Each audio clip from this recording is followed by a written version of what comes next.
सद्गुरु ओशो शैलेंद्र जी के साथ हम ब्लड प्रेशर की चर्चा आगे बढ़ाते हैं। ये सिलसिला कंटिन्यू करते हैं। आज का अगला प्रश्न है, प्राथमिक उच्च रक्तचाप और द्वितीय उच्च रक्तचाप किसे कहते हैं, उसके बारे में कुछ बताइए। अंग्रेजी में जिसको प्राइमरी हाइपरटेंशन कहते हैं, हिंदी में उसको प्राथमिक उच्च रक्तचाप, और जिसको सेकेंडरी हाइपरटेंशन कहते हैं उसको द्वितीयक उच्च रक्तचाप कहते हैं। प्राथमिक का मतलब है कि हमें इसका कारण नहीं पता, दूसरे शब्दों में इसी को कहते हैं एसेंशियल हाइपरटेंशन।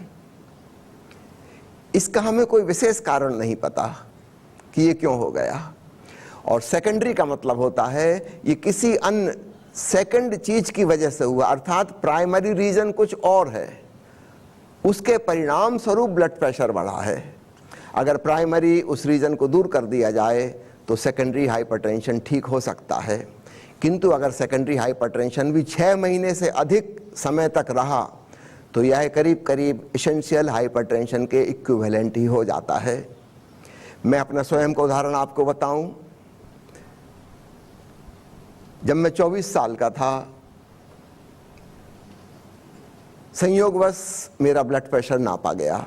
एक्चुअली मेरे माता पिता दोनों ब्लड प्रेशर के बीमार थे, डायबिटिक भी थे, हृदय की बीमारियां भी उनको थीं, तो मैं उनकी देखभाल किया करता था। एक बार मुझे कहीं बाहर जाना था और मैंने अपने छोटे भाई से कहा कि तुम ब्लड प्रेशर नापना सीख लो मेरी अनुपस्थिति में, ताकि तुम पेरेंट्स का चेकअप करते रहो, कम से कम ब्लड प्रेशर रोज नाप लिया करे। तो मैं उसको सिखा रहा था। उसको सिखाने के बाद मैंने कहा कि चलो मेरा ही नापो। उसने मेरा ब्लड प्रेशर नापा, बोला 190/110। मैंने कहा हो ही नहीं सकता, मुझे तो कोई लक्षण है नहीं, मैं तो भला चंगा स्वस्थ हूँ एकदम। गलत नापा, फिर से नापो। उसने फिर से नापा, उसने कहा इतना ही है। मैंने खुद स्टेथो अपने कान में लगा के स्टेथो रख के मैंने कहा फिर से हवा भरो, मैं खुद चेक करता हूँ। मैं हैरान हुआ, मेरा blood pressure 190/110, severe hypertension grade 3 में। और मुझे तो कुछ पता ही नहीं, मैं तो भला चंगा स्वस्थ महसूस कर रहा। मैंने सोचा चलो शायद अभी टेम्पररी होगा, 2 घंटे बाद फिर नापेंगे, शाम को नापेंगे, कल नापेंगे। 3-4 बार देखा, वो तो वही मेंटेन है। इसके बाद फिर वो जांच करानी पड़ी। याद रखना, छोटी उम्र में जो ब्लड प्रेशर होता है वो अक्सर सेकेंडरी हाइपरटेंशन होता है, द्वितीयक रक्तचाप। इसका प्राइमरी रीजन कहीं और होगा।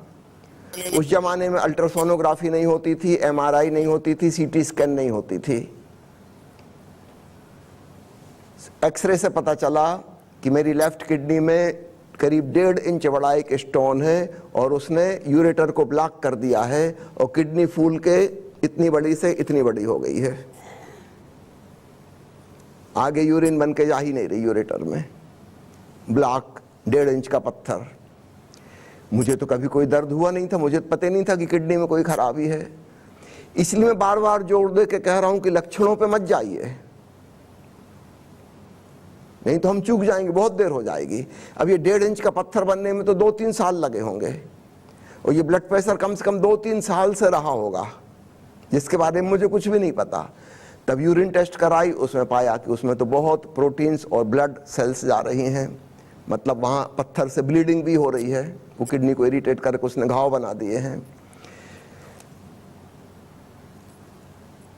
अमेरिका में मेरे किडनी का ऑपरेशन हुआ, आधी किडनी खराब हो चुकी थी, नॉन फंक्शनिंग, उसको निकाल दिया गया।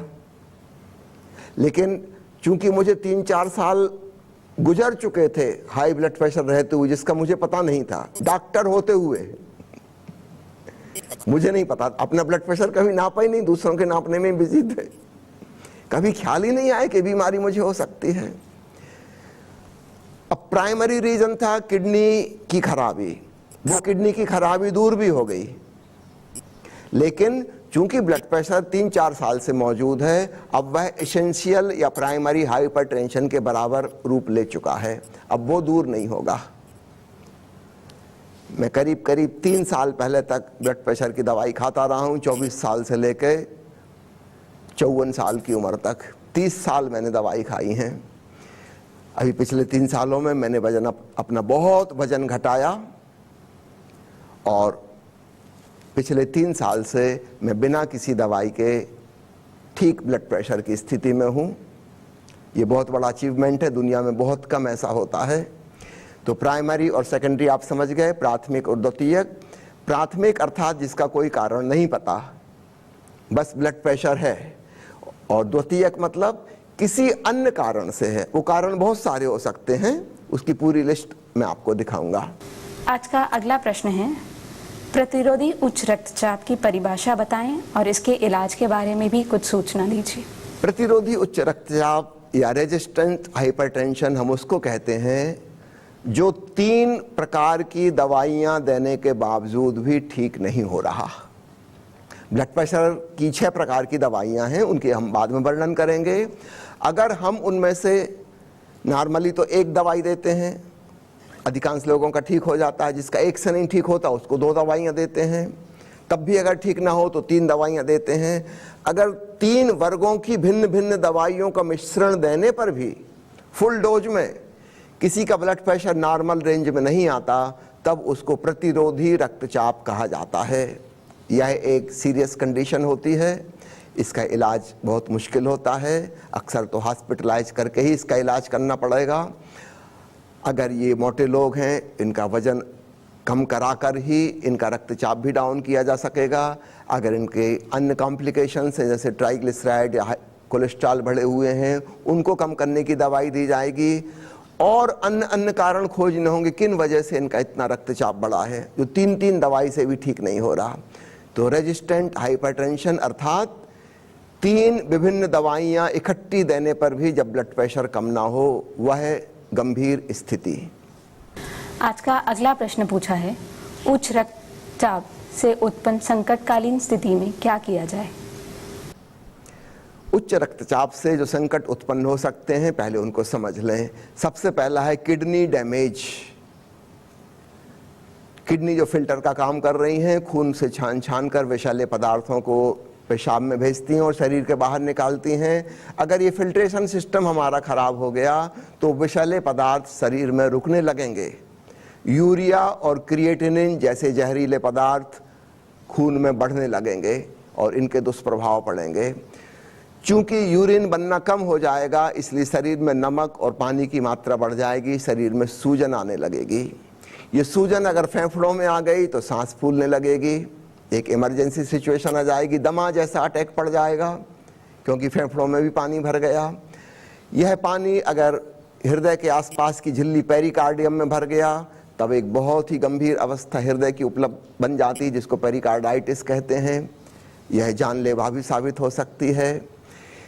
जब इतने प्रेशर के अगेंस्ट हृदय को काम करना पड़ रहा है, याद रखिए मैंने आपको उपमा क्या दी थी, जैसे कोई मोटर काम कर रही है पाइपलाइन में पानी भेजने का। तो अगर ये पाइपलाइन सकरे हो गए तो इस मोटर को बहुत ज्यादा काम करना पड़ेगा, फाइनली ये मोटर खराब होने लगेगी। ठीक ऐसे ही अगर ब्लड प्रेशर बहुत ज्यादा है रक्तवाहिकाओं में, ब्लड वेसल्स में, तो इसका सारा लोड तो हृदय के ऊपर पड़ेगा और हृदय तब फेल्यूअर की कंडीशन में जाने लगेगा, जिसको कहते हैं congestive cardiac failure, heart failure जिसको कहा जाता है। अर्थात हृदय उतना खून पंप नहीं कर पा रहा जितना कि उसे करना चाहिए, और जब वो पंप ही नहीं कर पा रहा तो शरीर के सभी अंगों को कम खून मिलेगा, परिणाम स्वरूप वे सभी खराब होने लगेंगे। अगर सिर में कम खून जाएगा तो क्या होगा, हमारा मस्तिष्क ठीक से काम नहीं कर पाएगा, वहां की जो खास ग्लैंड्स हैं उनका फंक्शन बिगड़ने लगेगा, स्मृति गड़बड़ होने लगेगी, बेचैनी और घबराहट होगी, ऑक्सीजन की कमी का एहसास होगा, स्मृति कमजोर हो जाएगी, चक्कर आने लगेंगे, बैलेंस बिगड़ जाएगा, गिर सकते हैं।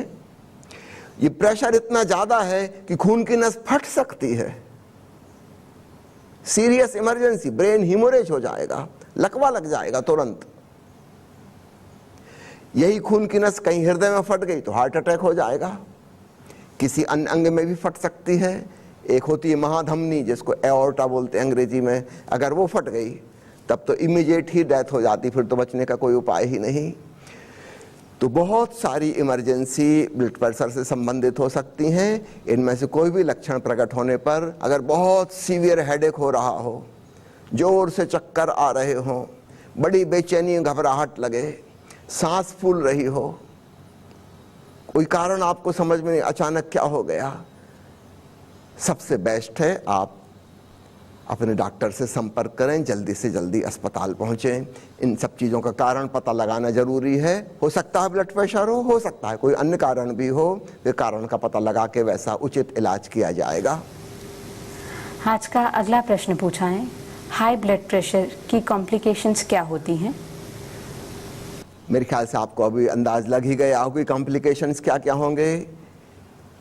हमारे जो मुख्य अंग हैं, किडनी, हार्ट, ब्रेन, लंग्स, ये चार मुख्य रूप से खराब होने लगेंगे और इनकी खराबी हमारे शरीर के अन्य सभी अंगों को भी प्रभावित करेगी, क्योंकि हमारा पूरा शरीर एक बायोलॉजिकल सिंगल यूनिट है, सब चीज़ें आपस में संयुक्त हैं। अगर फेफड़ों में ठीक से हवा नहीं पहुंच रही तो बाकी के पूरे शरीर की सभी सेल्स को कम ऑक्सीजन पहुंचेगी, हमको कमजोरी महसूस होगी, दम फूलेगा। अगर खून का संचार कम हो रहा है तो अन्य अंगों में हीलिंग की क्षमता कम हो जाएगी, हार्ट फेल्यूर होने लगेगा। एक बीमारी कहलाती है जिसमें हृदय में जो लेफ्ट साइड का वेंट्रिकल होता है वो साइज में बहुत बड़ा हो जाता है, वेंट्रिकुलर हाइपरट्रॉफी।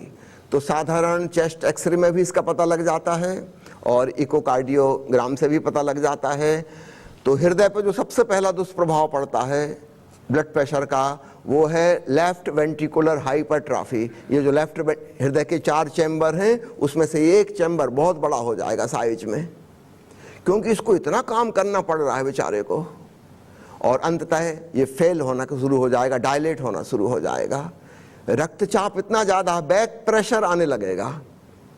सामान्यतः हृदय भेज रहा था पंप करके प्रेशर के द्वारा खून को खून की नलियों में, लेकिन खून की नलियों में दबाव इतना ज़्यादा है कि उल्टा वाल्व को रिवर्स करके खून वापस वेंट्रिकल में आने लगेगा। तब वेंट्रिकल में प्रेशर की वजह से उसकी साइज बढ़ने लगेगी, हृदय चौड़ा होने लगेगा, फैलने लगेगा। तो कहते हैं ना कि हृदय की साइज बड़ी हो गई, ये हार्ट फेल्यूर का लक्षण शुरुआत हो गई।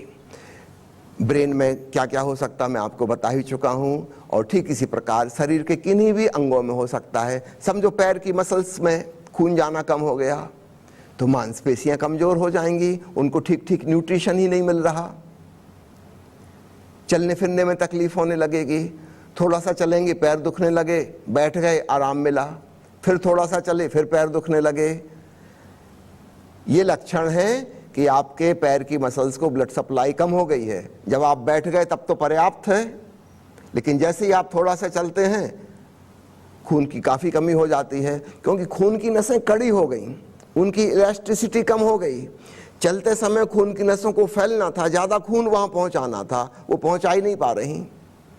तो रेस्ट के समय तो दर्द नहीं हो रहा, लेकिन चलते समय दर्द होने लगा। ये लक्षण है कि ब्लड प्रेशर काफ़ी बढ़ चुका है और रक्त वाहिकाओं को खराब कर चुका है। अगर ये व्यक्ति स्मोकर भी है तब तो कहना ही क्या, इसकी खून की नसें और भी खराब हो जाएंगी और शायद गैंग्रीन की अवस्था आ जाए, जहाँ पैर सड़ना शुरू हो जाए, और फाइनली जिसके लिए एम्पुटेशन करना पड़ता है, पैर को काटना पड़ता है। तो बहुत से कॉम्प्लिकेशंस हैं। कृपया कॉम्प्लिकेशंस का इंतज़ार मत करिए। 25 साल की उम्र के बाद कम से कम साल में एक बार अपना ब्लड प्रेशर जरूर चेक करा लीजिए, और अगर डॉक्टर कहते हैं और जल्दी की ज़रूरत है तो कृपया वैसा ही करिए। आज का अगला प्रश्न पूछा है, यदि हमें ब्लड प्रेशर की बीमारी है तो किस सिचुएशन में हम ये जानें कि अभी सिचुएशन इमरजेंसी की है और एम्बुलेंस को फ़ोन करना ज़रूरी है? इस बारे में मैं चर्चा कर ही चुका हूं, दोबारा रिपीट करने की ज़रूरत नहीं है। अगर आपकी सांस फूलने लगे, बहुत जोर का चक्कर आ रहा हो, बहुत सीवियर हेडेक हो रहा हो जो सामान्य आपकी दर्द की दवाई से ठीक नहीं हुआ, पैरों में क्रैम्प्स हो रहे हों, सीने में दर्द हो रहा हो, मतलब हार्ट अटैक होने वाला है, हृदय में ब्लड सप्लाई बहुत कम हो गई, सांस फूलने लगी, या अनएक्सपेक्टेड रेस्टलेसनेस, बड़ी घबराहट और बेचैनी है जिसका आपको कोई कारण समझ में नहीं आ रहा, कृपया एम्बुलेंस बुलाएं और अस्पताल